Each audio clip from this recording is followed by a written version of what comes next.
శ్రీ గురుభ్యో నమః. శ్రీ మహాగణాధిపతయే నమః. శ్రీమాత్రే నమః. కంచి కామాక్షి అమ్మవారి కరుణా కటాక్షాల కోసం వేచి చూసే భక్తులందరికీ స్వాగతం. అక్షర రూపంలో అమ్మవారిని అర్చించిన మహానుభావుడు మూకశంకరుడు. ఆయన నోట వెలువడిన మూక పంచశతి కేవలం కావ్యం కాదు, అది ఒక మంత్రమాల. అందులో ముఖ్యంగా అమ్మవారి పాదాలను కీర్తించే పాదారవింద శతకంలోని ప్రతి శ్లోకము మన హృదయ తాపాలను హరిస్తుంది. ఈ వీడియోలో మనము 43 మరియు 44 శ్లోకాలలోని గూఢార్థాన్ని, ఆ తల్లి పాద సౌందర్యాన్ని, భక్తులపై ఆమె చూపే వాత్సల్యాన్ని ముచ్చటించుకుందాం. 43వ శ్లోకము. జగద్రక్షా దక్ష జలజరుచి శిక్షా పటుతర సమైర్నమ్య రమ్య సతతమభిగమ్య బుధజనైః ద్వయి లీలాలోల శృతిషు సురపాలాది ముకుటీ తటీ సీమాధామ తవ జనని కామాక్షి పదయోహో. జనని కామాక్షి అంటే తల్లి కామాక్షిదేవి. ఆమె కేవలం ఒక రూపం కాదు, ఈ మొత్తము చరాచర జగత్తుకు మూల కారణమైన ఆదిశక్తి. బిడ్డకు తల్లిపై ఉండే నమ్మకము, చనువు ఈ సంబోధనలో కనిపిస్తాయి. మన కష్టసుఖాలను చెప్పుకోవడానికి ఆమె అందరికీ అమ్మ. సృష్టి స్థితి లయకారకురాలైన పరాశక్తిని ఒక సామాన్య బిడ్డల అమ్మ అని పిలవడం ఇక్కడ భక్తి పారవస్యం. కామాక్షిలో కా అంటే సరస్వతీదేవి, మా అంటే లక్ష్మీదేవి. తన 2 కళ్ళలో లక్ష్మీ సరస్వతులను కలిగి ఉన్న విద్యా ఐశ్వర్య ప్రదాయిని అని అర్థము. మరో అర్థంలో తన కటాక్షం అంటే చూపుతోనే భక్తుల కోరికలను నెరవేర్చే కరుణామయి. కంచి క్షేత్రంలో వెలసిన ఈ తల్లి పరమశివుని మనస్సులోని కామ అంటే కోరికను తన తపస్సుతో గెలిచిన సాక్షాత్ లలితా త్రిపుర సుందరి. జనని కామాక్షి అని కలిపి పిలిచినప్పుడు, ఓ జగన్మాత, నీ దయాపూరితమైన చూపులతో నా అజ్ఞానాన్ని తొలగించి నన్ను రక్షించు అనే అర్థము వస్తుంది. శ్లోకం చివరిలో ఈ పదాన్ని వాడటం ద్వారా కవి తన విన్నపాన్ని నేరుగా తల్లి పాదాల చెంత సమర్పిస్తున్నారు. తవ ఈ భాగానికి పదయోహో భాగాన్ని, ద్వయి భాగాన్ని కలిపి చూస్తే తవ పదయోహో ద్వయి అంటే నీ యొక్క పాదముల జంట. తవ అంటే నీ, పదయోహో అంటే పాదముల, ద్వయి అంటే జంట. ఇక్కడ నీ పాదద్వయం అని సంబోధిస్తున్నారు. సాధారణంగా దైవ ప్రార్థనలో పాదాలను జంటగా పేర్కొనడం వెనుక ఒక అంతరార్థం ఉంది. ఒకటి భక్తుడిని ఆశీర్వదించే కరుణ, రెండవది దుష్టత్వాన్ని అణిచివేసే శక్తి. ఈ 2 పాదాలే భక్తుడికి ఇహపర సుఖాలను ప్రసాదిస్తాయని భావం. జగత్ రక్షా దక్ష అంటే జగత్తును రక్షించటంలో అత్యంత సమర్థవంతమైనది. జగత్ అంటే జగత్తును, రక్ష అంటే రక్షించడంలో, దక్ష అంటే అత్యంత సమర్థవంతమైనది. ఈ పదానికి అర్థము లోకాలను రక్షించడంలో నిష్ణాతురాలు అని. అమ్మవారి పాదాలు కేవలము అందమైనవే కాకుండా ఈ సృష్టిని రక్షించే పూర్తి బాధ్యతను, శక్తిని కలిగి ఉన్నాయని వర్ణన. ఇక్కడ జగత్ అంటే కేవలము మనం చూసే భౌతిక ప్రపంచం మాత్రమే కాదు, 14 లోకాలు, అందులోని సమస్త చరాచర జీవరాశి అని అర్థము. తల్లి తన బిడ్డను కంటికి రెప్పలా ఎలా కాపాడుకుంటుందో, అమ్మవారు కూడా తన పాదాలను ఆశ్రయించిన వారిని సంసార సాగరం నుంచి, ఆపదల నుంచి రక్షిస్తుంది. దక్ష అంటే పనిని పూర్తి చేయడంలో తిరుగులేని నేర్పు. సృష్టికర్త అయిన బ్రహ్మకు సృష్టించే శక్తిని, విష్ణువుకు పోషించే శక్తిని ఇచ్చేది అమ్మవారే. ఆ శక్తులన్నీ ఆమె పాదాల వద్దే కేంద్రీకృతమై ఉన్నాయి. జలజరుచి శిక్షా పటుతర అంటే పద్మాల కాంతిని కూడా ఓడించే అంటే శిక్షించే గొప్ప అందం కలిగినవి. లోకంలో అత్యంత సుందరమైన వస్తువుగా పద్మాన్ని భావిస్తారు. కానీ అమ్మవారి పాదాల ముందు పద్మము తన కాంతిని కోల్పోయి ఓడిపోయిందట. అలా ఓడించటమే కాకుండా నిజమైన అందం అంటే ఎలా ఉంటుందో పద్మానికి పాఠం నేర్పే అంటే శిక్షా సామర్థ్యము ఆ పాదాలకు ఉన్నదని ఇక్కడ చమత్కారము. పద్మం రాత్రిపూట ముడుచుకుంటుంది, బురదలో పుడుతుంది, సూర్యుడి వేడికి వాడిపోతుంది. కానీ అమ్మవారి పాదాలు ఎల్లప్పుడూ వికసించి భక్తుల తాపాన్ని హరిస్తాయి. అంటే పద్మానికి ఉన్న దోషాలు ఏవీ లేని పూర్ణ సౌందర్యం అమ్మవారి పాదాలది. శిక్ష అనే పదానికి క్రమశిక్షణలో పెట్టడం అని కూడా అర్థము. పద్మం లాంటి మృదువైన హృదయం గల భక్తుల అజ్ఞానాన్ని అణిచివేసి అంటే శిక్షించి వారిలో జ్ఞానకాంతిని నింపే శక్తి ఆ పాదాలకు ఉందని ఆధ్యాత్మిక భావం. సమైహి నమ్య, సమైర్నమ్య అంటే శాంత స్వభావులైన వారిచే నమస్కరింపబడేవి. సమైహి అంటే రాగద్వేషాలు లేనివారు, ఇంద్రియ నిగ్రహం కలిగిన వారు లేదా సమత్వ బుద్ధి గల యోగులచే నమ్య అంటే నమస్కరించదగినది లేదా కొలవదగినది. సుఖదుఖాలను, లాభనష్టాలను సమానంగా చూసే సమత్వాన్ని అలవాటు చేసుకున్న మహర్షులు మాత్రమే అమ్మవారి పాదాలలోని పరమార్థాన్ని గ్రహించగలరు. అశాంతిగా ఉన్న మనస్సుతో కాకుండా ప్రశాంతమైన అంటే సమ మనస్సుతో మొక్కినప్పుడే ఆమె అనుగ్రహం లభిస్తుంది. మరో కోణంలో అమ్మవారి పాదాలు అందరికీ సమానంగా ఆశ్రయం ఇస్తాయి. కులమత భేదాలు లేకుండా తనను నమ్మిన ప్రతి బిడ్డను సమానంగా చూసే సమదృష్టి ఆ పాదాలకు ఉంది. శమము అంటే శాంతి కలిగిన వారు మాత్రమే ఆ పాదాల వద్ద నిశ్చలమైన భక్తిని కలిగి ఉంటారు అని దీని అర్థము. రమ్య అంటే మిక్కిలి మనోహరమైనది లేదా అతి సుందరమైనది. రమ్య అంటే కేవలం కంటికి కనిపించే అందం మాత్రమే కాదు. అది చూసిన వెంటనే మనస్సుకు ప్రశాంతతను, ఆనందాన్ని కలిగించే దివ్య సౌందర్యం.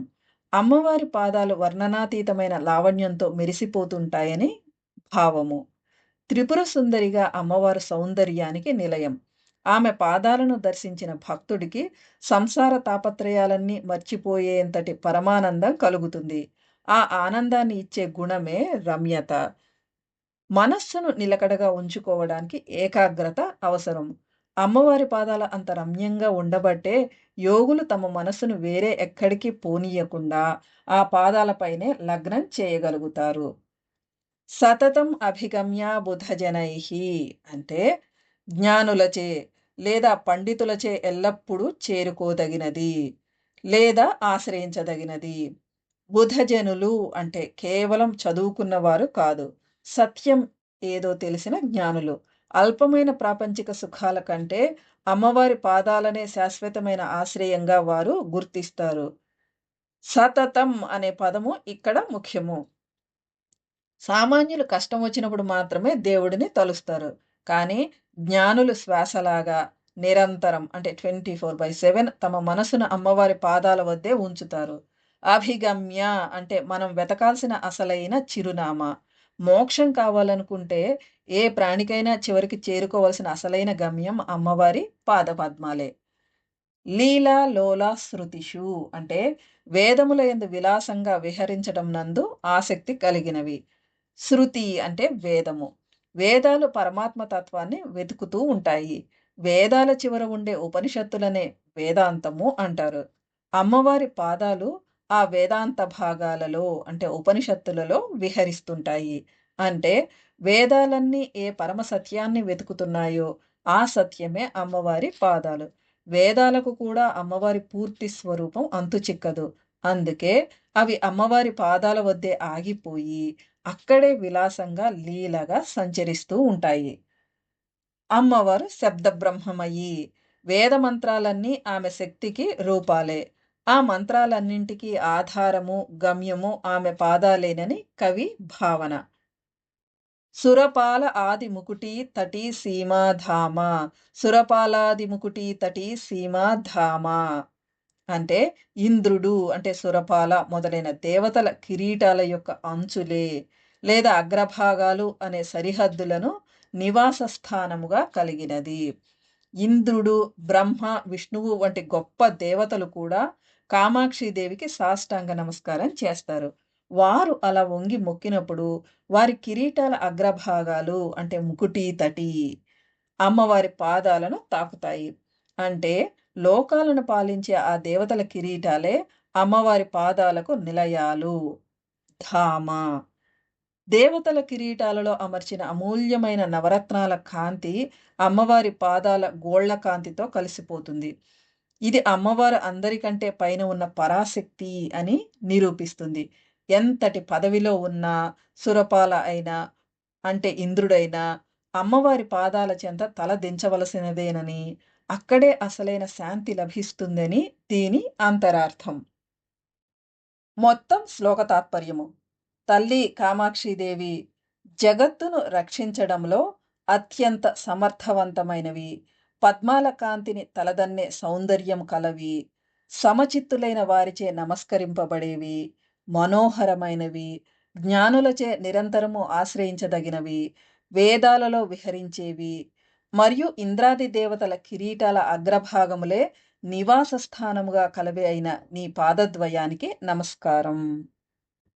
గిరాం దూరౌ చోరౌ జడిమ తిమిరాణాం కృత జగత్ పరిత్రాణౌ సోణౌ మునిహృదయ లీలైక నిపుణౌ నఖైః స్మేరౌ సారౌ నిగమ వచసాం ఖండిత భవ గ్రహోన్మాదౌ పాదౌ తవ జనని కామాక్షి కలయే. జనని కామాక్షి అంటే తల్లి కామాక్షిదేవి. ఈ శ్లోకంలో కూడా జనని కామాక్షి అనే సంబోధన 43వ శ్లోకంలో వలె అమ్మవారిని అత్యంత ఆత్మీయంగా పిలుస్తూ శరణు వేడటాన్ని సూచిస్తుంది. కామాక్షిదేవి లోకమాత. కేవలం జన్మనిచ్చిన తల్లి మాత్రమే కాదు, భవబంధాల నుండి అంటే సంసార గ్రహం నుండి విముక్తిని ప్రసాదించే జ్ఞానప్రదాత. కోరికలను ఈడేర్చే కటాక్షం కలది కాబట్టి కామాక్షి. ఇక్కడ ముఖ్యంగా భౌతిక కోరికల కంటే అజ్ఞానాన్ని పోగొట్టి మోక్షాన్ని పొందాలి అనే ఉత్తమ కోరికను తీర్చే తల్లి అని భావం. గిరాం దూరౌ అంటే వాక్కులకు అందనివి. గిరాం అంటే వాక్కులకు, దూరౌ అంటే అందనివి. ఈ పదానికి అర్థము మాటలకు అందనివి అని.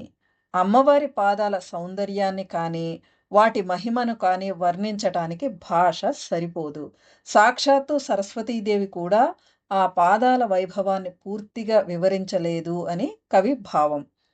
ఆధ్యాత్మికంగా పరమాత్మ తత్వం అనేది వాక్కుకు అంటే మాటలకు, మనస్సుకు అందనిది.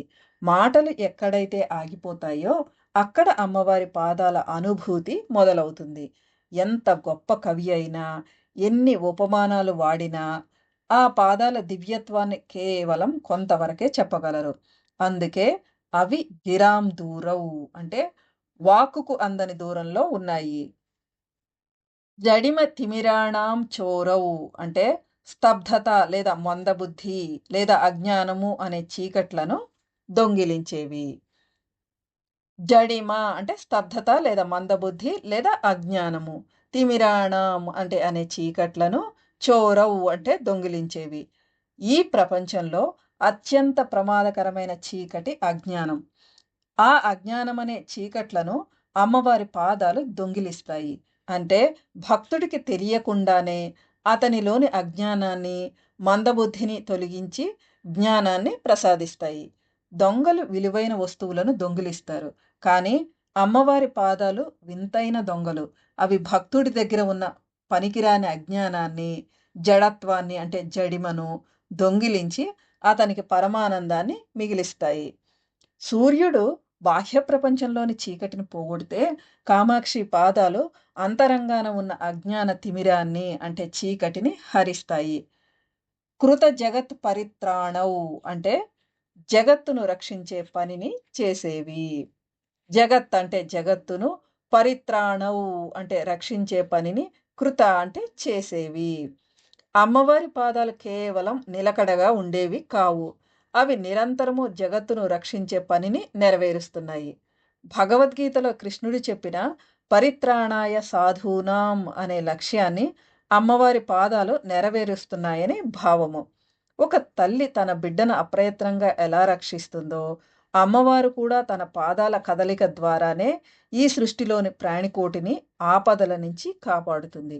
పరిత్రాణము అంటే అన్ని వైపుల నుండి రక్షించడము. ప్రాపంచిక భయాల నుండి, అంతర్గత శత్రువులు అంటే అరిషడ్వర్గాల నుండి కూడా ఈ పాదాలు మనకు అభయాన్ని ఇస్తాయి. సోణౌ అంటే ఎర్రని కాంతి కలిగినవి. ఆధ్యాత్మికంగా ఎరుపు రంగు కరుణ మరియు అనురాగానికి అంటే ప్రేమకు చిహ్నం. అమ్మవారి పాదాలు ఎర్రగా ఉండటం అంటే ఆమె భక్తులపై చూపే అపరిమితమైన వాత్సల్యానికి అది నిదర్శనం. ఉదయించే సూర్యుడు ఎలాగైతే ఎర్రని కాంతితో చీకట్లను చీలుస్తాడో, అమ్మవారి పాదాల ఎరుపుదనం భక్తుల జీవితాల్లోని కష్టాలను తొలగించి కొత్త కాంతిని నింపుతుంది అని భావం. దేవి పాదాలకు అలంకరించిన పారాణి అంటే లాక్షారసం వల్ల ఆ పాదాలు ఎర్రగా మెరిసిపోతుంటాయి. ఈ ఎరుపుతనం భక్తుల హృదయాలను భక్తితో రంజింపచేస్తుంది. ముని హృదయ లీలైక నిపుణౌ. ముని హృదయ లీలా ఏక నిపుణౌ అంటే మునుల హృదయాలలో విహరించడంలో అత్యంత నేర్పరితనం కలిగినవి. ముని హృదయ అంటే మునుల హృదయాలలో, లీలా అంటే విహరించటంలో, ఏక నిపుణౌ అంటే అద్వితీయమైన నేర్పు కలిగినవి. మునులు అడవులలో ఉండవచ్చు. కానీ వారి మనస్సులు మాత్రము ఎప్పుడూ అమ్మవారి పాదాల మీదే ఉంటాయి. ఆ మునుల హృదయ కమలాల లోపల విహరించటం అమ్మవారి పాదాలకు ఒక క్రీడ అంటే లీల లాంటిది. చంచలమైన మానవ మనసును నిశ్చలం చేయడం ఎవ్వరికీ సాధ్యం కాదు. కానీ మునుల మనస్సులను తన వైపు తిప్పుకుని అక్కడ నిశ్చలంగా విహరించడంలో అమ్మవారి పాదాలకు మాత్రమే సాధ్యమైన ఒక ప్రత్యేక నైపుణ్యం ఉంది. యోగులు తమ హృదయాకాశంలో ఏ పరమాత్మ కాంతిని దర్శిస్తారో ఆ కాంతే కామాక్షి పాదద్వయం అని దీని అంతరార్థము. సాధారణ వ్యక్తుల మనస్సులలో ప్రాపంచిక ఆలోచనలు ఉంటే మునుల హృదయాలలో కేవలం అమ్మవారి పాదాల లీలే ఉంటుంది. నఖైహి స్మేరౌ అంటే గోళ్లతో చిరునవ్వు చిందిస్తున్నవి. నఖైహి అంటే గోళ్లతో, స్మేరౌ అంటే చిరునవ్వు చిందిస్తున్నవి. సాధారణంగా నవ్వు మొహం మీదే ఉంటుంది. కానీ మూక కవి ఇక్కడ అమ్మవారి పాదాల గోళ్లను చూసి అవి చిరునవ్వులు చిందిస్తున్నాయి అని వర్ణించారు. తెల్లని కాంతితో మెరిసే ఆ గోళ్ళు పెదవుల చాటున మెరిసే తెల్లని పలువరసలా ఉండి పాదాలు నవ్వుతున్నాయా అన్నట్లు భ్రమ కలిగిస్తాయని భావం. భక్తులు అమ్మవారి పాదాల చెంత వాలినప్పుడు ఆ పాదాల గోళ్ల కాంతి వారిపై పడుతుంది. అది అమ్మవారు భక్తులను చూసి చిరునవ్వుతో ఆహ్వానిస్తున్నట్లుగా, నేను ఉన్నాను అని అభయం ఇస్తున్నట్లుగా ఉంటుంది. ముఖం చూడకపోయినా కేవలం ఆ పాదాల గోళ్లను చూసిన భక్తుడికి అమ్మవారి సంపూర్ణ ప్రసన్నత లభిస్తుందని దీని అంతరార్థము. నిగమ వచసాం సారౌ వేదవాక్కుల యొక్క సారమైనవి. నిగమ అంటే వేద, వచసాం అంటే వాక్కుల, సారౌ అంటే సారమైనవి. వేదాలు అనంతమైనవి. కానీ ఆ వేదాలన్నీ దేనిని తెలుసుకోవాలని ప్రయత్నిస్తున్నాయో ఆ అంతిమ సత్యమే అమ్మవారి పాదాలు. అంటే వేదాలు ఒక చెట్టు అయితే ఆ చెట్టుకు కాసిన పండు లేదా దాని సారం ఈ పాదాలే. ఉపనిషత్తులు బ్రహ్మ పదార్థం గురించి వివరిస్తాయి. కామాక్షి పాదాలు ఆ బ్రహ్మ పదార్థానికి ప్రతీకలు. వేద మంత్రాలను అర్థం చేసుకోవడం కష్టం కావచ్చు. కానీ ఆ వేదాల సారాంశమైన అమ్మవారి పాదాలను ఆశ్రయిస్తే వేదజ్ఞానం మొత్తము లభించేనట్లేనని భావన. వేదాలు శబ్దరూపము.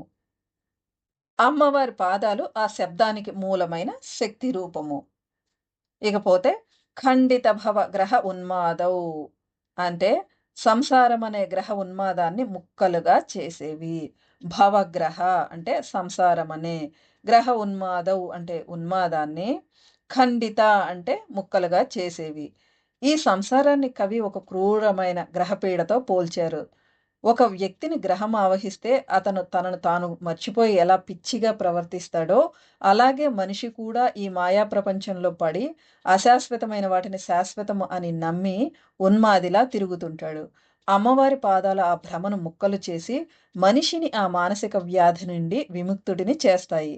సంసార బంధాల వల్ల కలిగే తాపత్రయాలను హరించి నిజమైన ఆత్మజ్ఞానాన్ని ప్రసాదించే శక్తి ఈ పాదాలకు మాత్రమే ఉంది. తవ పాదౌ కలయే నీ యొక్క 2 పాదాలను ధ్యానిస్తున్నాను లేదా సేవించుకుంటున్నాను. తవ అంటే నీ యొక్క, పాదౌ అంటే పాదాలను, కలయే అంటే ధ్యానిస్తున్నాను. భక్తుడు తన మనసును అమ్మవారి పాదాల వద్ద పూర్తిగా లీనం చేస్తున్నానని ఇక్కడ ప్రకటిస్తున్నారు. కలయే అనే పదం కేవలం చూడటమే కాదు, తన ఆత్మను ఆమె పాదాలతో అనుసంధానం చేసుకోవడాన్ని సూచిస్తుంది. పైన వివరించిన అన్ని దివ్య లక్షణాలు కలిగిన ఆ పాదద్వయాన్ని తన మోక్షం కోసం మరియు అజ్ఞాన నివృత్తి కోసం నిరంతరము స్మరిస్తున్నానని చెప్తూ ఈ శ్లోకాన్ని ముగిస్తున్నారు. ఇది భక్తుడి సంపూర్ణ శరణాగతికి నిదర్శనం. మొత్తం శ్లోక తాత్పర్యము: ఓ జనని కామాక్షి, వాక్కులకు అందనివి, అజ్ఞానమనే చీకటిని హరించేవి, లోకరక్షణను చేసేవి, ఎర్రని కాంతి కలిగినవి, మునుల హృదయాలలో విహరించడంలో నేర్పరితనం కలిగినవి, గోళ్ల కాంతితో చిరునవ్వులు చిందించేవి, వేదవాక్కుల సారమైనవి, మరియు సంసారమనే గ్రహపీడ వలన కలిగే భ్రమను తొలగించేవి అయిన నీ పాదాలను ధ్యానిస్తున్నాను.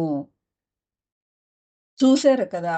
అమ్మవారి పాదాలను ఆశ్రయిస్తే అజ్ఞానం తొలగిపోవడమే కాదు, సాక్షాత్తు ఆ జగన్మాత అనుగ్రహం మనకు రక్షా కవచంలా నిలుస్తుంది. ఈ శ్లోకాలను నిత్యం స్మరించుకుంటూ ఆ కామాక్షి కరుణను పొందుదాము.